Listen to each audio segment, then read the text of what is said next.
televiziyoona OBS fi chaanaala Kookee Entertainmentiin kan isin dhiyaatu qophii bashannanaa Kookee Show akkam jirtan arras keessummaa takkaan isinii qabadhee dhufe keessummaan tiyyatuun keessumattuu sirbasii yeroo dhiyootti kijibde kajuun hedduu jaalatamtee turte Mandariina Aadan Mandi bagana gaandofte.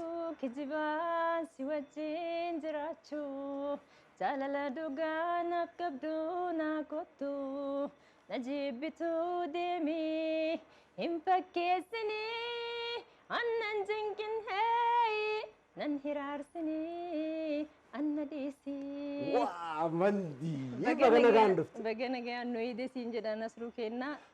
Keessummaa Kookee Show gooteen affeeruu keetis guddaa galatoomii ulfaadhuu siin jedha. Tole Mandi sirbi kee hedduu jaalatamaa jira. Mee itti deebina Mandiin eenyu Mandariinaan? Mandariinaan mandariinama. Tapha kee kana gisee hundanii yaadadha. Mandariinuma. Daawwattoota keenyaa xiqqeeshoo ibsuudhaaf Mandariina Aadam jedhama. Ankaniin daladhee godina amma Baalee bahaa Baalee dhihaa jedhanii waan addaan baasan tokko jira. An garuu achi eegaan deeme xiqqeeshoo waan hin tureef. Addaan baasoo? Teenna sun tamtu bahaa tamtu addaan hin beeku. Ayyee. Maqama aanaatti daladheetiin hima. Aanaa Gololchaa magaalaa Jaarraattiin daladhee. Magaalaa Jaarraa keessaa kan namni aartii takka lama Weellisaa Shukurii Jamaal wajjinis ijoollee manaa. Jaarraa artistoota nama nu qabate si wajji magaalaan Jaarraa. Sadaffaanis ni jira aartii keessaa xiqqeeshoo fagaatee gara miidiyaatti dhufe malee Farhaan Abdusalaam. Innis Jaarraadha Farhaanis. Farhaan Abdusalaamis. Lakka ijoollee ciccimtuu nu wanni ta'e magaalaan Jaarraa. Aanaan Gololchaa. Aanaan Gololchaa uummata gurguddaa nu qalbii. Farhaan Abdusalaamis ijoollee Jaarraati. Shukurii Jamaalis akkasuma ijoollee walollaati walumaan guddannee magaalaa Jaarraa jedhamtutti kadhalannee guddannee jechuudha. Tole. Mee haalli barumsa keetii eessa baratte yookaan eessa loon tiisite? Ani kaniin baradhe achuma magaalaa Jaarraatti kutaa tokko hanga 10 achuma magaalaa Jaarraatti baradhee fixee. Eegas booda egaa barnoota xumuree booda biyya keessa hedduu sin turre barnoota xumuree jennaaniin carraan barnoota haala biyya keessatti waan naan mijatiniif kara Dubaayitti deemee biyya Dubaayin ture jechuudha. Sirri ala akka turte dhaga'een jira itti deebina. Mee sirba kee hedduu ka jaalatame ka dheenyatti hojjette sifi buzee hedduu maaltu uumame?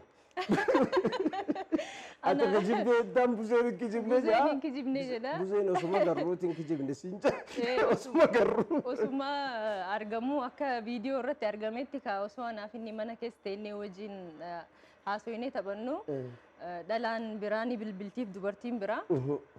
Ka'ee dhufee naan jedhee na sobeen manaa bahe. Ani immoo soba isaa ta'uu hubadheetiin qooyi jedheeni uffata uffadhee dafeetiin duuka bahee yeroon deemu inni dubartii biraa wajjin jira. Tole.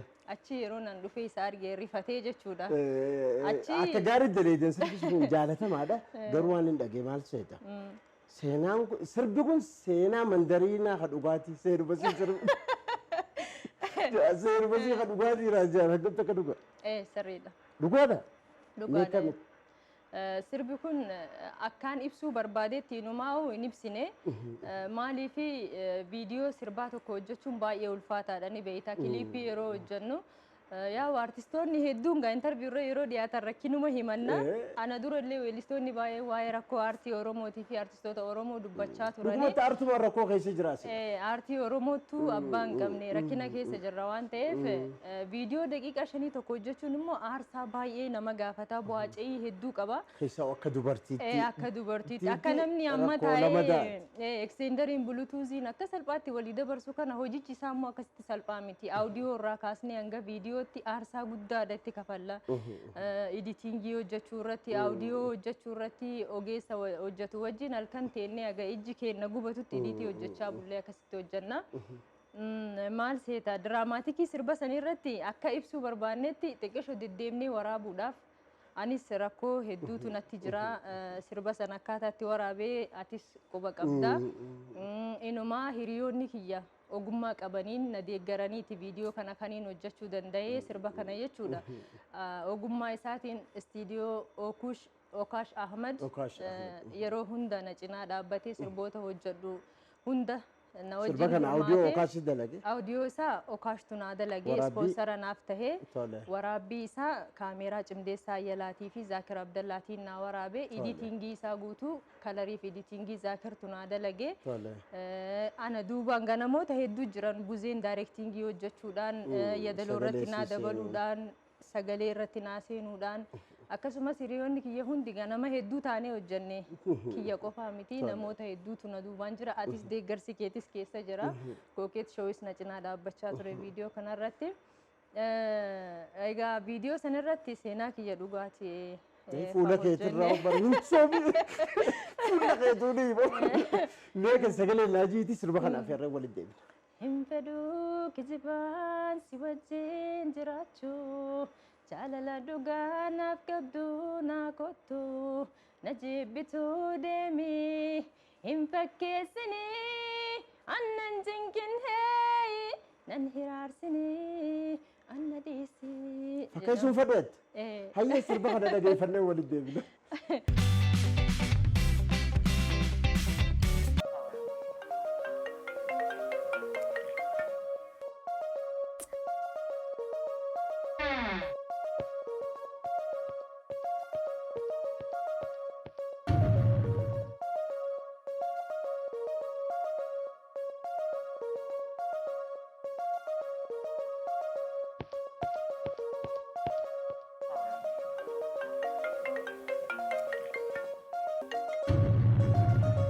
Rap Mandarina, yo.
Yo, this is Shaquille.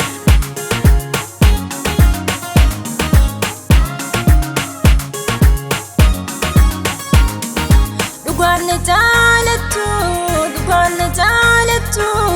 namatti jiratu, kaya fuula duraatiif ati nan jaalatu, nan sobini, anna diisi, nan tuqini, anna diisi.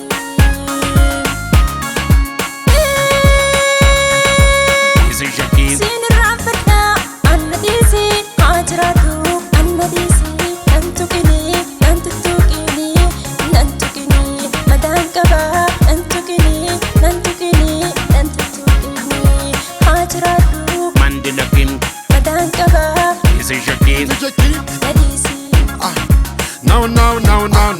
No. Sink the boy, you muketi anom. Sink the neighbor, sink the boom. Onen can close the kawan, say the bone, the bounce in the boom. Shack. Say funny man, radi, say Shaquille. The funny man, radi, say Shaquille. Na man on the man, the looking. Sink the neighbor, sink the boom. Onen can close the kawan, say the boom, the bounce in the boom. Yo.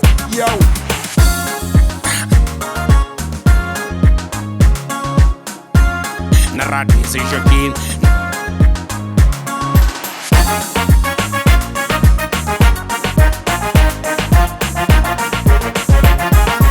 Hintadu kijibaa si wajjin jiraatu, jaalala dhugaa naaf qabdu naa kottu, na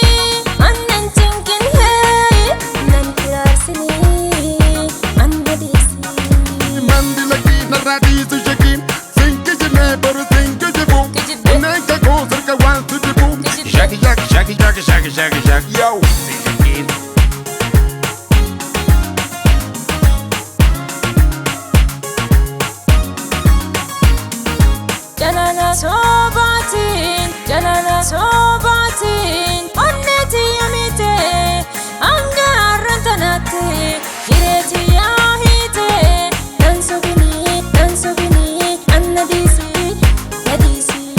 nan tuqini anna diisi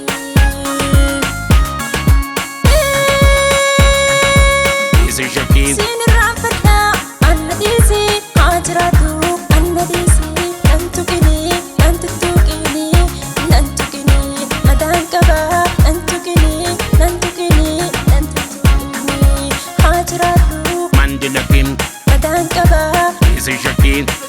na diisi No. Sinki jibu yo muketi anom. Sinki jimne boro sinki jibu. Onen kan ko serka wan se debu. Jiba sindibu. Shak. Sifani man radi si Shakin. Difani man radi si Shakin. Na amanon te de Mandela Kim. Sinki jimne boro sinki jibu. Onen kan ko serka wan se debu.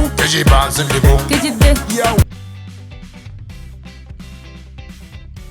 هيا سربا مندرينا آدم الراكة جنبدن أبدك أبنا أبو سربك من الدودة فولك عكا يمت بندي تاني جريني بق أمال فكاتا كألا ترتين بيغا إيش بيتم ترتين مال فكاتا جريني بيجنا ما ani kan ture Dubai ture jireenyi biyya namaa hedduu ulfaataadha akka biyya ofiitii miti garuu wanni biyya nama baasu gara koodani beeyta silaa toltee fi namayyuu biyya ofiitii bahuu hin fedhu asumatti waan hojjechuu qabnuu fi waan dalaguu qabnu dalagnee jiraanna turre garuu rakkina ikoonomii waan nuti jiruuf biyya baana biyyi baqaa baay'ee ulfaataadha keessumaa بيجتم ترتين an Dubai ture وقامك waggaa 5 وقاشن ترتين مال فكات Dubai bareedduudha biyyattiin biyyiti bareedduudha garuu akka nuti achi dhaynutti nuyiif baay'ee ulfaataadha an hanga waggaa 3 akkas mana namaatiin hojjedhe gaakuma beekamu yeroo dhaytu dubartoonni kenna manuma namaa hojjetanii waggaa 3 booda afaanis baradhee wayis daddalaguu eegalee jennaaniin عربيس برد afaan arabaa baradhee waraqaa baafadheetiin imbaasii achitti biiroo jechuudha. Imbaasii banadhee imbaasii kana keessa hojjechuu eegalee moor rakkoo ijoollee kennaa eegaan imbaasii keessa galee arguu eegalee jechuudha. Hagam tokko akka ijoolleen kenna miidhaman an dhaqee jalqaba waggaa 3 manuma namaa tokko galee gaa hojiin dhiibbaan waa hundi akkuma jirutti tahee achuma taa'aa ture. yeroo imbaasii seenee immoo an ofii kiyyaa ijoollee biyyarraa fideetiin achitti araboota biratti hojii galcha waan ta'eef rakkoo isaanii hedduu argaa ture. Baay'ee waan sammuu namaatiif ulfaatudha. akka gargaaraa turtellee dhagee ture Hedduu gargaaraa ture ijoollee rakkatanis. Baay'ee hojiin akkasii sun xiqqisho nama hiyumaanitiin itti dhagahamuuf hin danda'amu itti fufuu hin dandeettu yoo gara jabeessan tahin. Namarra gara jabaachuu qabda rakkoo nama osoo argitu irra taruu qabda waan akkasii sana ammoo xiqqisho ni ulfaata anaaf natti ulfaate hojichallee eegalee osoo baay'een hojjetin waggaa takka qofa hojjedhee dhiisee an biyyatiyya galee gara kadhus uma fedhes ta'u akkanatti rakkoo namaa argaa inni jechuurra gara biyyaa jedheetiin gara biyyaa garuu osoo deebi'ee achi jirtu artistoota hedduu akka gargaaraa turte dhageen ture. artistoota deeggaraatiin ture waachitti yeroo maaster pilaanii san asii biyya keessaa jeequmsa cimaatu ture weellistoonni keenya biyya keessatti hedduu rakkachaa turanii gabbahanii sirbuuf waa hojjechuuf carraa hin argatan ture saniifuu ijoollee Dubaay jiran wajjin walitti dhufnee wal mari'annee ijoollee kana carraa tokko uumnee fi fiizaa baasnee fi gara biyya Dubaay finnee sagantaa tokko hojjechiifnee akka isaan waa fayyadaman taasisuu qabnaa jennee yaada jedhu mari'annee akkasumatti fiizaa baasnee weellistoota hedduu garas finnee eenyu faadha gaafas akka Dubaay dhaqanii hojjetan warra akka aadaa Dubaayitti obbo Zarii Wadaajoo Shukrii Jamaal Hawwii Tazarraa Joorj Abbuu Masarat Hundee Kadijaa Hajji warra lammaffaati kana warra duraatiin siyaame garee duraati garee duraa Shukrii faa waamne itti aansi garee lammaffaa irratti Kadijaa Hajji Galaanaa Gaaromsaa Ibroo Ibsaa akkasumas anis koonsartii san irratti hirmaadheetiin jira.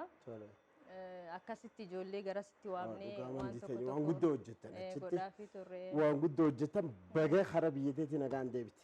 Amiin Nasruu. Kabiraa waan inni si gaafachuu barbaadu kookee intarteementii yaada isaarraa kaasnee waliin haasa'aa turre Sirriidha. akka gara televizyiinaallee dhufnee aayidiyaa hedduu nu kannaa turte hedduudha nu gargaaraa ture. Arra televizyiinni OBS sagantaa kana nu kannee yuutuubiin keenyas eegalame yaada gaafas akka yaadaatti haasa'aa ture arra waggaa hojiirra oolee garte maaltu dhagaa? Hedduun itti gammade dhugaa rabbi.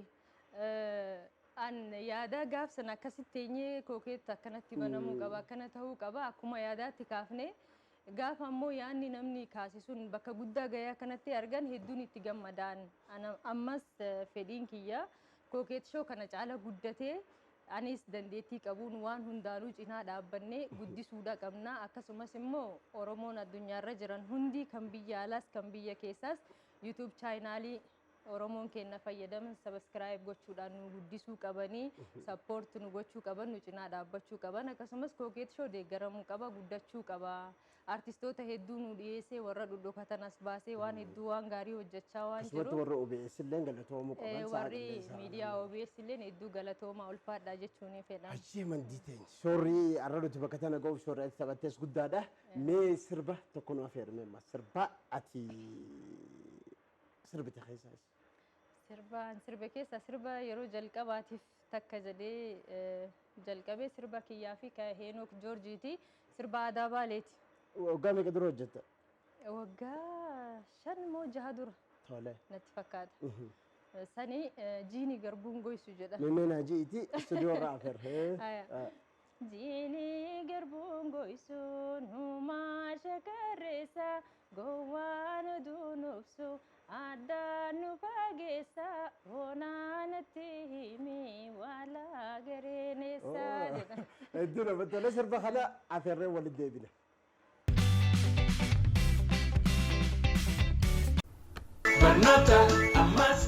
Barnootaaf iddoo guddaa akkasiin laattan ni hubanna.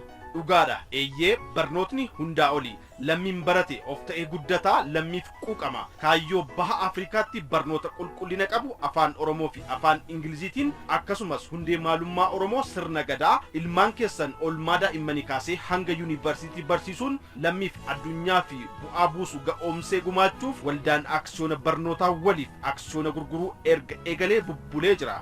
Isinis aksiyoona bituun kaayyoo yeroo dheeraaf gabaabaa keessatti manneen barnootaa sadarkaa isaanii eeggata. Sirna bulchiinsa isaanii fi kenniinsa qulqullina barnootaa isaaniitiin haalaan adda ta'an Finfinnee dabalatee bulchiinsa magaalotaa fi godinaalee Oromiyaa mara Amboo, Fiichee, Bishooftuu, Adaamaa, Naqamte, Gimbii, Dambidolloo, Direedawaa, Shaambuu, Haramayaa, Shaashamannee, Baatuu, Gobbaa, Bulee Horaa, Shaakkisoo, Yaaballoo, Jimmaa, Roobee fi Asallaa dabalatee kanneen biroo keessatti ijaaruuf deemu dhugoomsaa abbaa qabeenyaa ta'uunis irraa fayyadamaa jedha waldaan aksiyoona barnootaa waliif. Maarree waliif keessan keenya aksiyoona bitaa. Eeyyee aksiyoona bitaa jechuun waamicha lammummaa isiniif dhiyeessaa aksiyoona keenya kan bituu dandeessan baankilee Oromiyaa Internaashinaal hojii gamtaa fi Awaash isinitti dhiyoo jiru kamuu keessaa yoo ta'u aksiyoona xiqqoo isin bituu dandeessan lama ta'ee guddaan 20,000 maallaqaan qarshii 2,000 haga miliyoona 20tti jechuudha.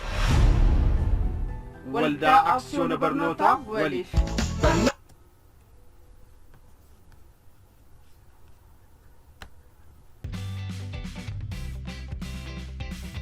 Ayyee sirba mandii fi Heenok irraa akka gammaddan abdiin qaba. Mandiidha moo mandariina? Lamaanuu ni danda'ama. Mandar isa maali sirba mandariinaa tokko kan jedhu. Sirba Abbabaa Bashuuti. Abbabaa Bishmeenaa jibe. Shakee mandariina koo shakee. Siif sirbe moo sirba? Marrumaan koo. Sirba kana siif sirbe mandariina moo burtukaanaati? An mandariina obboleettiin tiyyas burtukaan ni jirti. Haa burtukaana burtukaani. Loomiinis ni jirti. Mee yeroo hunda waa'ee guruppii teessanii takkaa yaadan. Zaakirsi. Yeroo iddoo kan booruu fedhe gara dhibee gara guruppii teessanii sin dhindu. Guruppiin sun walumaan jirtan moo facaatan moo Walumaan jirra. jaalalli sun akkamitti dhufuu danda'e yeroo hunda gammachuudha uumaa qabaattanuu dhabdanuu yeroo hunda gammachuudha. Wanni sun mee waa'ee guruppii teessanii sin laayu. Waa'ee guruppii teennaa ka'an namni hundi osoo akkasii jiraatee natti tola. Nuti hiriyoonni naannoo tokko jiraannu weellisaa Zaakir Abdallaati, Okaash Ahmadii hedduudha Keebeek, Muhammad Saidii. Muhammad Said Kamiseedha. Ijoollee hedduudha. Gruupiidhaan akkuma ati argite sana akkas jiraanna. Bu'aaruudha yeroo. Ani eega isin sabbata irraa gara laga xaafaa hedduun gaddaame. Bakkuma itti horra gadde. Yeroo hunda isin bira bashannan. Ammallee gurupiin sana adda facaatama walumaan jirti. Akkasuma jirra. Akkuma tokko jirra. Hojii soita hojjennu gamtaadhaan hojjannaa.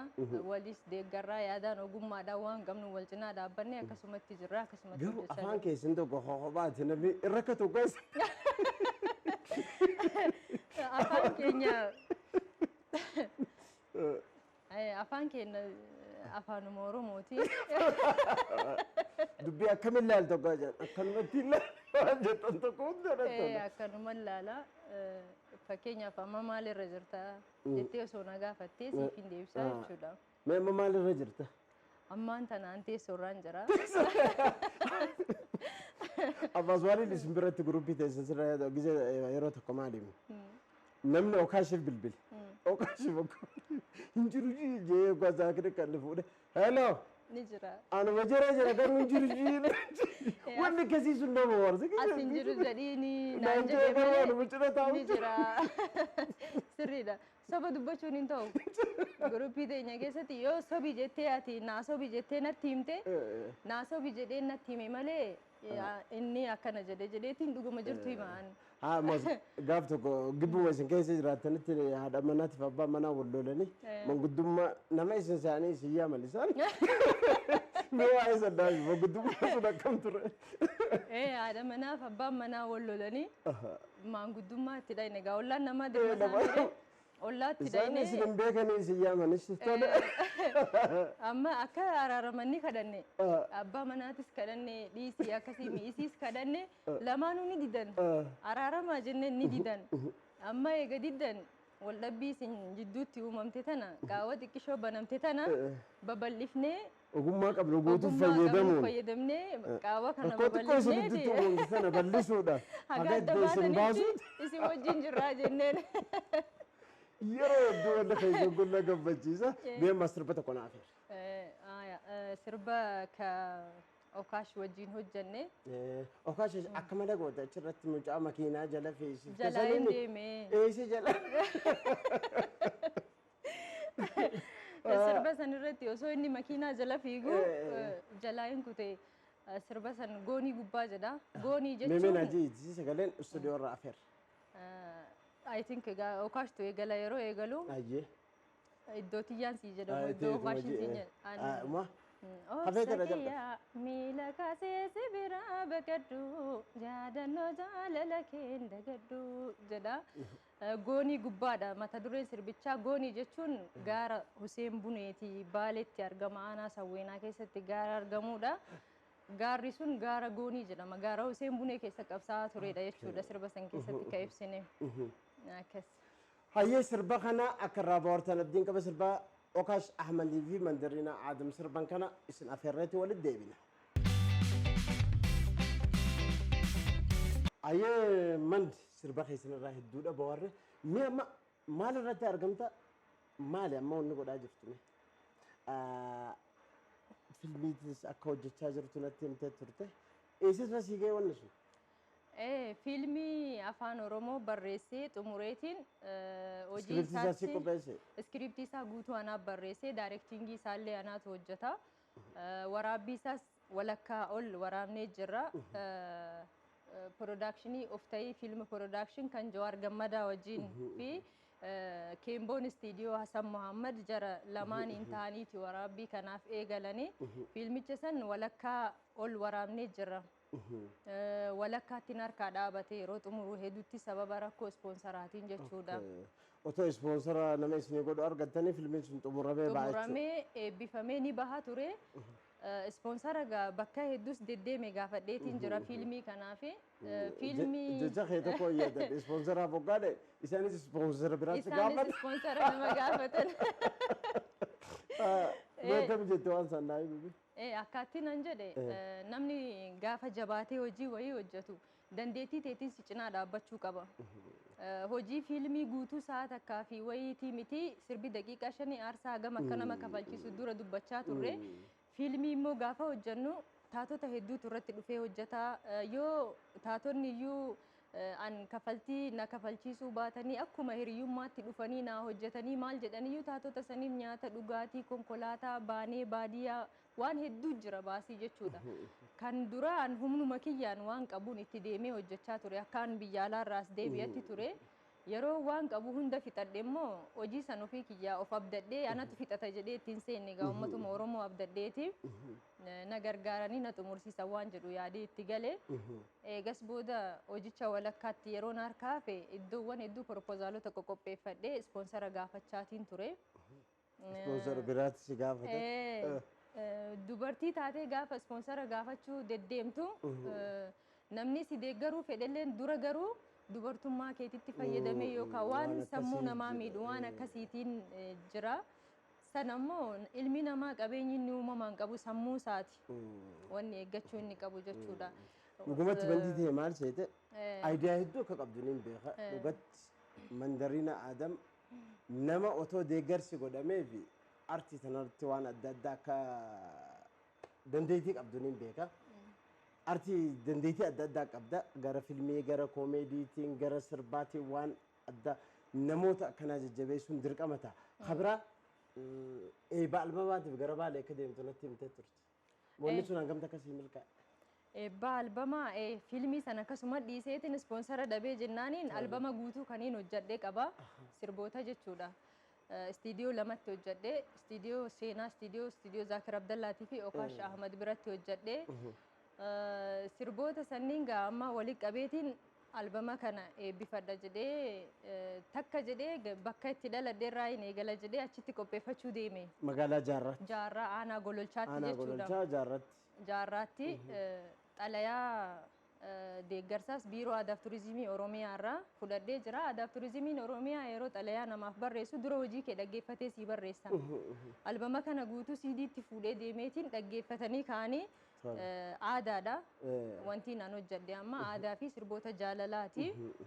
Siyaasa kamirraayyuu bilisa ta'uu isaa beekanii xalayaa naaf kennan. Aadaa fi turizimiin Oromiyaa jechuudha. Oromiyaa kaasii jechuudha. Achitti san qabadhee gaa aanaan itti dhaladhee uummannis qaamni mootummaatis kaachi jiran hedduu na cinaa dhaabbatanii sappoorti na godhan jedhee yaade. Ammas immoo kaayyoon kiyya guddaan biyyaa fi haati laaftuun qabdu jedhan.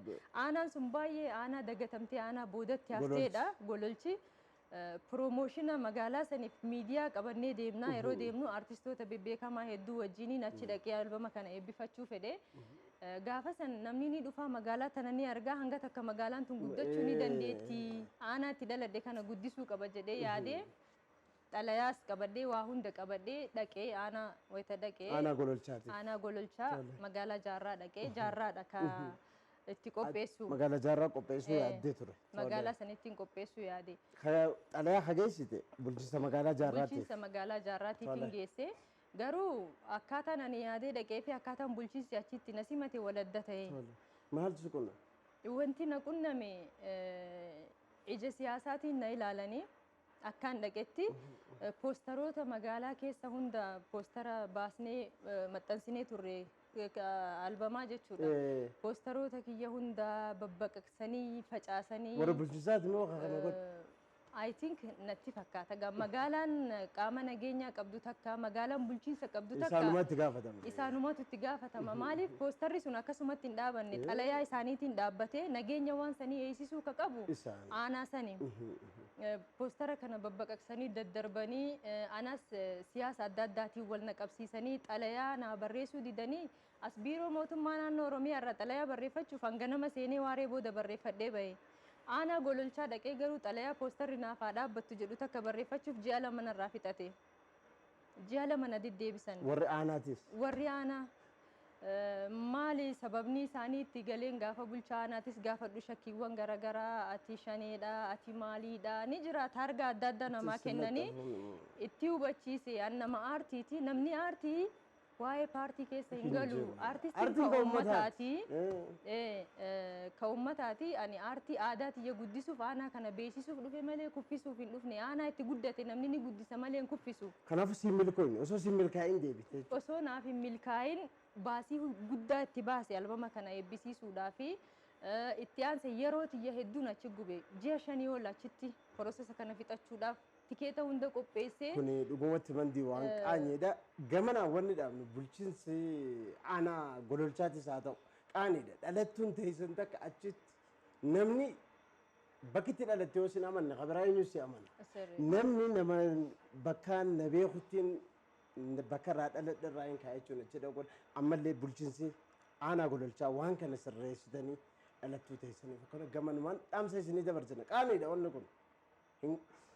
Artistii ija siyaasaatiin hin ilaalina. Albama eebbifachuu kadhayite mandii teenya. Nuti illee gamanumaan akka waan kana sirreessanii siyaaman abdiin qabu. Bulchiinsi aanaadha. Maaliif tattaaffin ati godhaa jirtu artii irratti waan guddaadha. Isaan illee kana beekanii dogoggora isaanii sirreeffatanii akka siyaaman abdiin qaba. Ati illee sitti hin dhaga'amin mee sirba tokko naaf heera.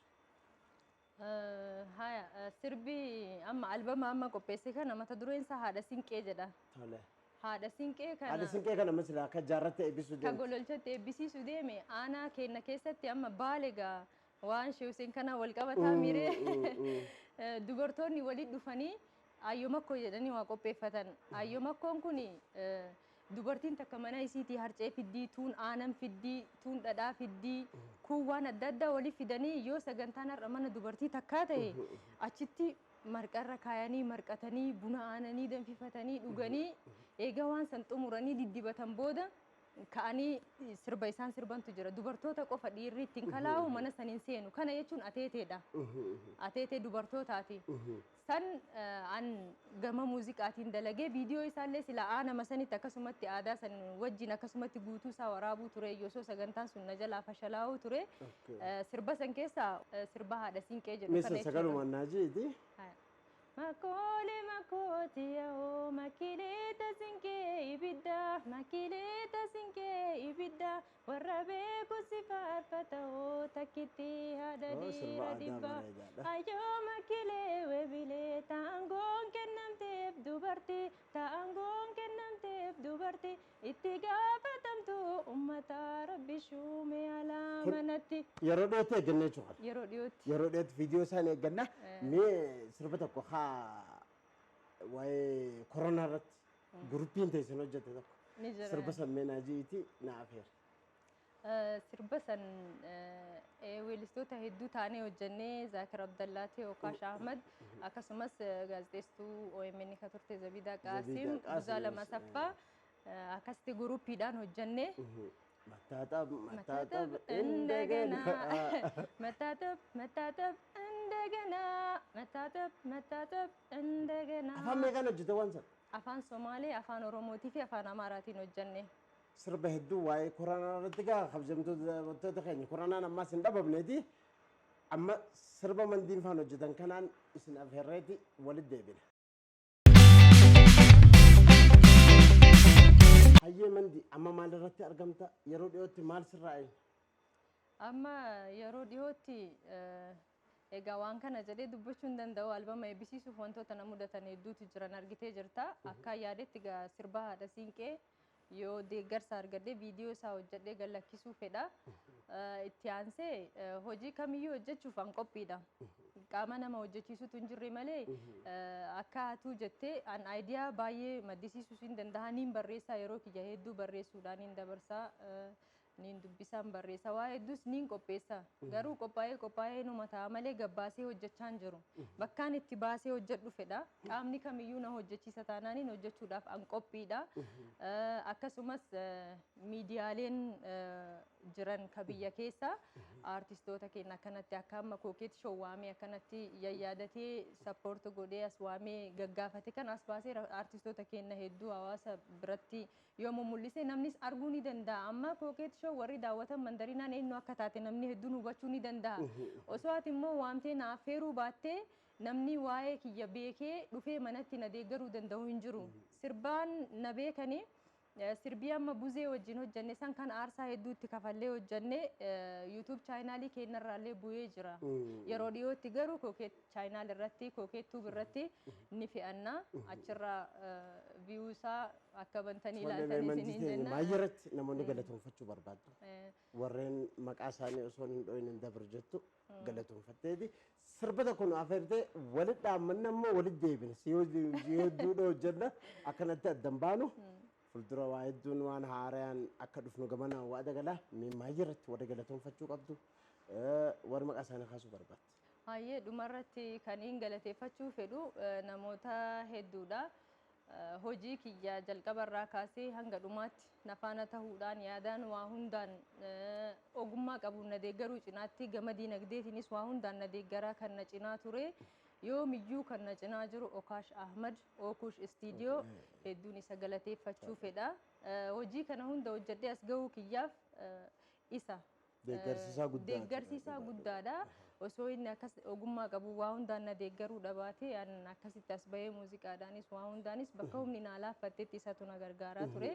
Okaash Ahmad hedduun galateeffadha.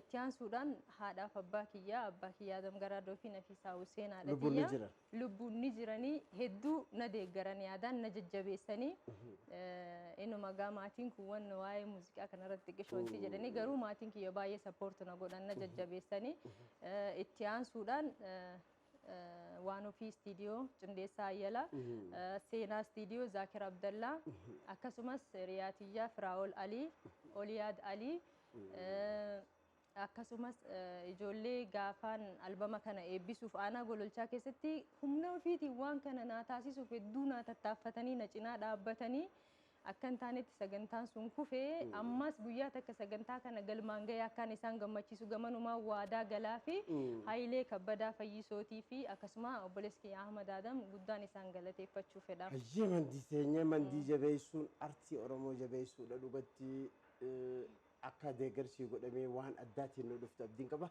Mee sirba kee kamaajii nu afeera. Sirba kiyya dhumarratti sirba Walloo. Sirbii Walloo san hedduus uummata bira hin geenye maaliif akka ta'e hin beeku. I think sirbichatu Sifeen inni hojjete an kophuma kiyyaan hojjedhe san beellama jedha. Sirba aadaa Wallooti. Sababni YouTube chaanaalii irratti YouTube chaanaalii san guutuutti haqamee jira kaaraayyaa tuubiin sirboota jiran hundaa marra deebisnee fe'annee gama uummataatti ni deebisna. Sirbi kiyya ka aadaa Walloo beellama jedha. Beellama na qabee iddoolee filadhoo yoo feetee Baalirraa yoo feetee Finfinnee kottu naan taphadhu jedha. Hayyee sirba kana afeerree ta'arra walitti dhaammanna televizyiina keessan OBS daawwachuu hin dagatinaa mandii teenya. Galatoomii waamicha kiyya kabajjaan kaasee dhufte. Guddaa galateeffadhaa hedduun si galateeffadhaa nasru keenya galatoomii ulfaadhu. Kookeet show kana caalaa haa guddatu haa dagaagu daawwattoonni OBS Kookeet Entertainment subscribe godha. Galatooma ulfaadhaa waan nu daawwattaniif isiniin jedha.